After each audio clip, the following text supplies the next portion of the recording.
At Farmers Insurance, we know the sound of a perfect hot air balloon landing. And a less than perfect one. Seen it, covered it. Click for more. We are farmers. Bum, bum, bum, bum, bum, bum. Underwritten by Farmers Truck Fire Insurance Exchanges and Affiliates. Products not available in every state. The following is a Podcast One Minnesota production. Oh, yeah? Yeah.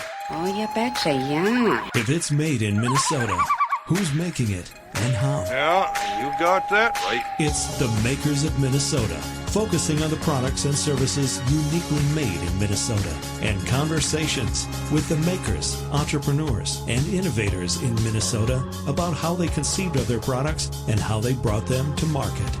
With Stephanie Hansen, it's the makers of Minnesota. This is Stephanie Hansen, and you are listening to the Makers of Minnesota podcast, where we talk to cool people in the state of Minnesota doing cool things. If you like this podcast or you're a regular listener, if you could give us a rating of 5 on your favorite iTunes or Stitcher or wherever it is that you find your podcast, that is great because it helps other people find this podcast. We are a regional podcast, so it's always a little more challenging to build audience, but for those of you that listen every week and give us feedback, we really appreciate it. You can find Makers of Minnesota on Instagram at Makers of MN. You can also find us on Twitter and on Facebook. And today I am pleased to be with Jordan Frank Shannon, who is in business with his wife, Crystal, on a business that's called VanGo Auto. Thanks for being here today. Yeah, thank you for having me, Stephanie. So I first ran across your business. Well, actually, 2 reasons. One is you opened on West 7th Street in kind of a strange part of Highland Park that I used to live by. And I was like, oh, VanGo Auto, like, what is that? And I would always see Volkswagen campers in your parking lot and think, oh, that's so cool. Then I ran across you at the Stone Arch Festival this summer. You guys had a camper out there, and you have this business where you refurbish these campers and then rent them out. Yeah, we do. We totally do. It is so much fun. We basically get these camper vans, and we specifically focus in on Volkswagen Vanagons. Specifically, is that how you say it? Vanagon. Vanagon. Yeah, and Okay. I think there's a couple different ways that people say it. If you go out west, it's Vanagan. Yep. And I just happened to catch on with Vanagon. Okay.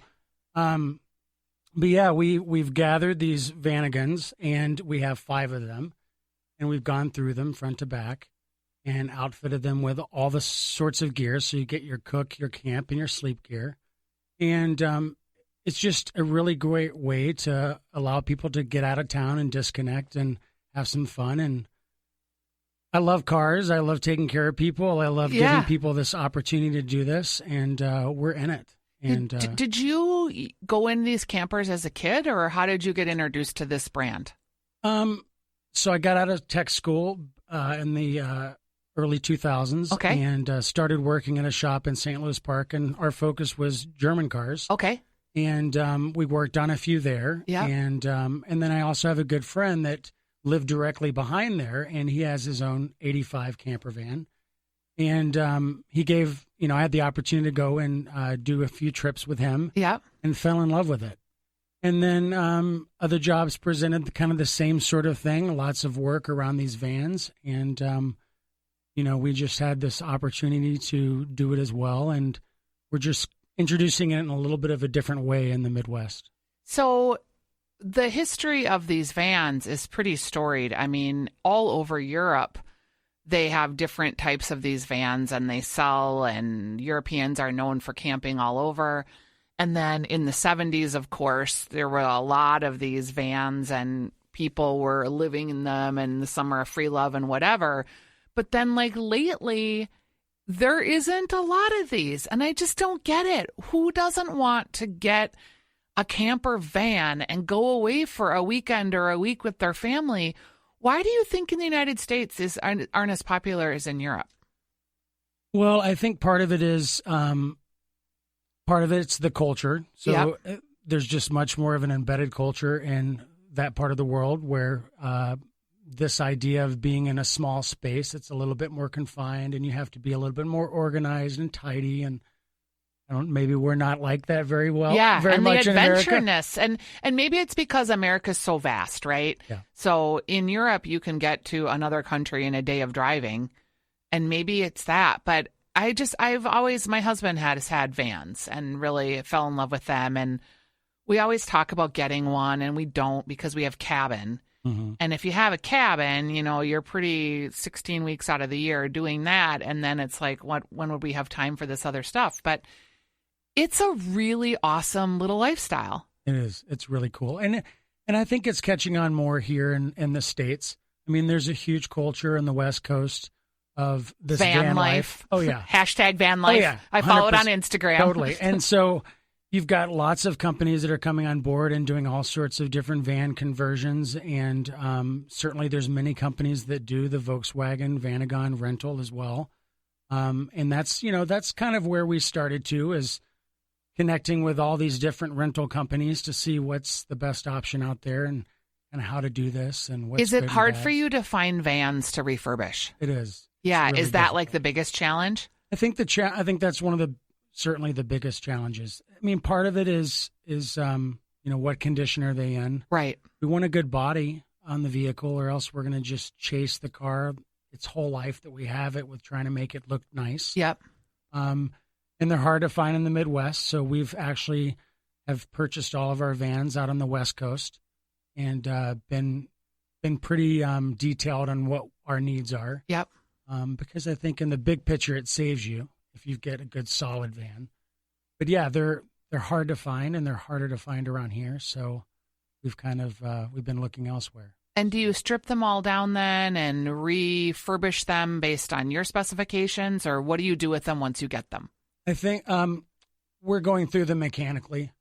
We're replacing engines and transmissions and redoing all of the suspension and fuel system, and really going through them in a detailed manner just to make sure they're reliable and everything's functioning and so forth. The big, the kicker about it is that we have age that comes about with these vehicles, and that always can change things in one direction or another, just dealing with the age and the antiquity part of it, more or less, of these vans. But it's working. It's really great, and people are loving it. What do you do to the insides of them? Do you let them sort of be in their natural state, or do you 100%. reupholster? What do you do? Well, we get them in the most original condition that we can, in the best condition, and we leave them for the most part as is, other than restoring them mechanically. Mm-hmm. We've really worked hard at finding ones that do not need lots of body work or a paint job. Yep. So we're not having to go in and do a full refurbish, which, they're just so expensive to do that. It doesn't make sense. Yep. So basically what we've done is left them stock, and then we've gone in and put in all sorts of different amenities. So we've upgraded the fridge, and we've installed an auxiliary battery system, and we've installed a power inverter, so Right. you can use different devices on the vehicle without having to worry about killing the main battery that Right. starts the engine. And there's a sink and a 2-burner stove. And then we've outfitted it with really great products that allow people to camp with ease, and everything's at hand. And we've done 2-inch memory foam mattress toppers Yeah. on all of the beds. And so trying to make it a unique experience, but not overdoing it. Generally, what does it cost for a night?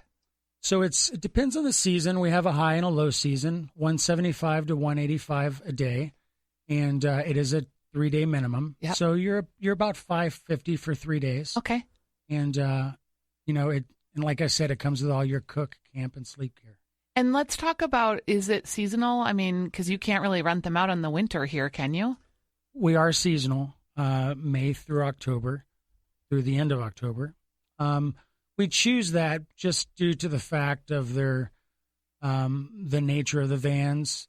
They're not very friendly in the snow. And they don't stay heated very And they well, don't I've stay- heard. Yeah, they're not great with containing the heat. Yep. So it doesn't make a whole lot of sense for winter camping. So then, as a business person, do you get to take like October through May off, or do you then work on your business plan? And So we are also a full-service auto repair shop. okay, I did And not so know that.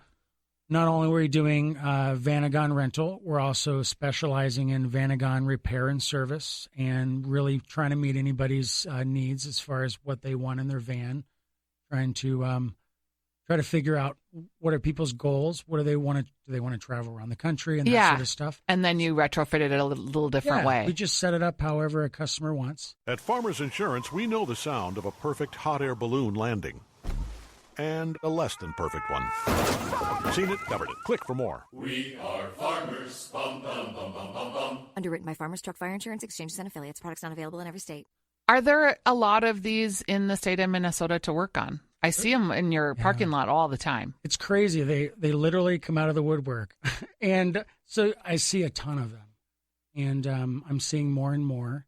And we also have had many vans come in from Washington State, Canada, California. So we've been feeling blessed to see so many vans. Because you are becoming known now as the guy that knows how to work with this type of vehicle. I think so. Cool. Yeah. Specifically in the Midwest, I think we're the van shop.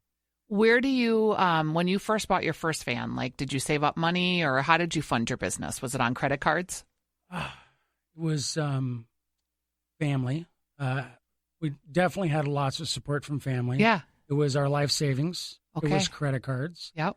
It was selling our first van. We had an 82 van, so I sold that. I sold my car. Wow. We did whatever we could. And do you and your wife are in the business together? We are. Do you remember, like for us, because I was in business with my husband and we agreed we were going to put, $50,000 was our number to start.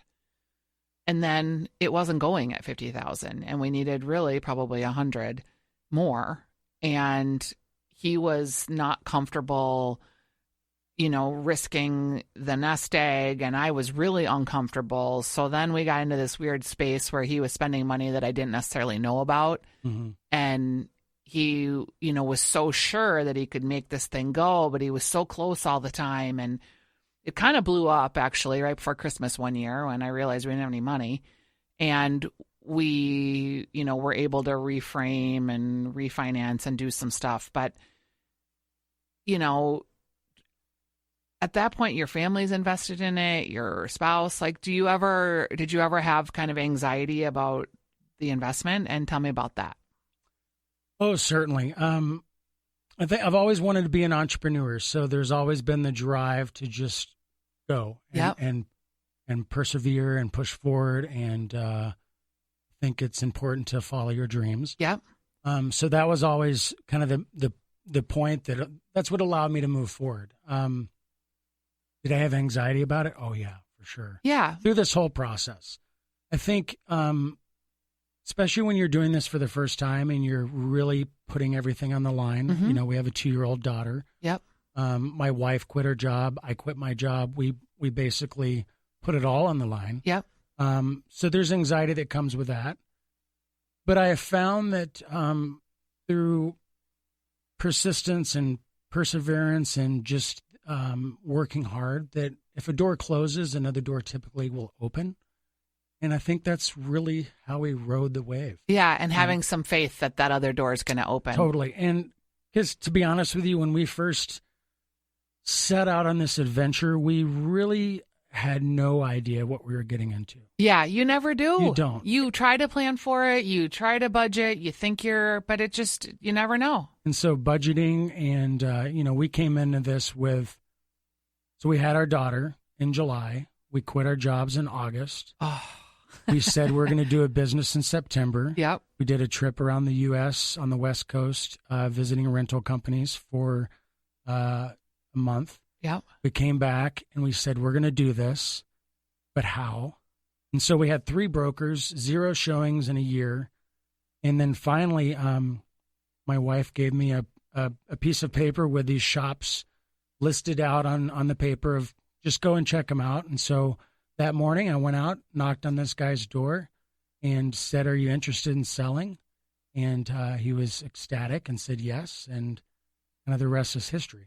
And that is a really unique location because there's a lot of visibility. A lot of cars drive by it, but it's in a good neighborhood and it feels like a neighborhood business. It's a great spot. Yeah, but it's also easy to get to. It's fairly close to the airport. Mm-hmm. We feel really blessed. Sometimes we sit back and we're like, oh, how did this all come together? Yeah, and it just kind of does. You know, like I said in the beginning, in the very beginning, we didn't have a clue what we were getting into. You know, what do you think? Can you remember like the lowest low? Yeah. Actually, the night before, I ran into this shop that became our shop, and we actually had, I guess you could call it, another shop on the line. Uh-huh. And we've been talking with them for months, and felt like things were going to move forward. And that previous day, we basically got the, hey, you know, not going to happen. I'm not going to sell for quite some time. So, you know, good luck. And at that point, we were so far down the line with no resolve that we thought, well, we're going to certainly have to start looking for 9-to-5 jobs. Right. And at that point, we had purchased vans, purchased parts. We had a website. We did a crowdfunding campaign. We made all these promises. We created our image, our name. We did A to Z without even a location, just banking on that we'll figure it out. Mm-hmm. And we did. Oh, that just gives me anxiety hearing you talk about it. It's stressful. Yeah. It was, there were some moments that were pretty stressful, but also moments of fun and joy. Yeah. Because you're in a fun business. Well, people we're doing what we dreamed of. Yeah. And people are coming to you and you are making their dreams of having these vans that can travel with their family and have all these adventures. Like, I'm a big traveler. I didn't travel a lot as a kid. We just, some families just piled everybody into the truckster and did it that way, and we didn't. Mm-hmm. I mean, traveling just changes you so much as a person, to just realize that you're not alone in this vast space of the world, and that everywhere you go, everybody's kind of like you, but then they're doing different things, and it's amazing. And nature. It's fun. I mean, nature itself. Well, when we're stuck in the city from day to day, we often forget about all the stuff that's going on around us, and nature's a big part of it. Yeah. And I think it helps us get a little more centered, and this is just a great avenue to do it. Well, I'm going to rent a camper from you next year. Cool. Not till next year, though. Sorry, because it's almost winter. I'm going to Yosemite, and we've been camping in these minivans that are essentially just like what you have, but it's a minivan, so it's not as cool as a Vanagon. Mm-hmm.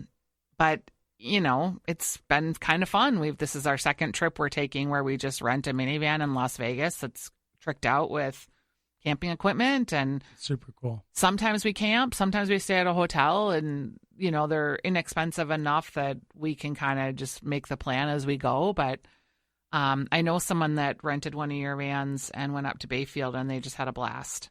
Cool. Thank you for being here. And thank you for having me. Where do you want to direct people to find out more information and to book? Because we're going to be releasing this right about at the end of your season. But can people start getting reservations for next year? Yeah, right away. We have a website with a booking component to it, so you can look at our calendar and see what's available. That's a perfect way to do it, is go to our website. It's VanGoAutomotive.com. And Facebook, Instagram, we're kind of all over the place. All right. Well, I love it. Thank you for coming in and talking with me. At Farmers Insurance, we know every windshield collision has a unique sound. Beetle. Bird poop. Drone. Seen it, covered it. Click for more. We are farmers. Bum, bum, bum, bum, bum, bum. Underwritten by Farmers Truck Fire Insurance Exchanges and Affiliates. Products not available in every state. I'm Rita Foley with an AP News Minute. An F-16 pilot having hydraulic problems with his aircraft managed to parachute to safety as the plane smashed into a warehouse east of Los Angeles. Fire Captain Fernando Herrera. That pilot landed in the March Air Force Base area, in the base itself. Amazingly, there were no serious injuries after the plane hit the building. Alabama executed a man last night for his role in killing 4 people after an argument over a pickup truck. Tennessee executed a man who killed his wife.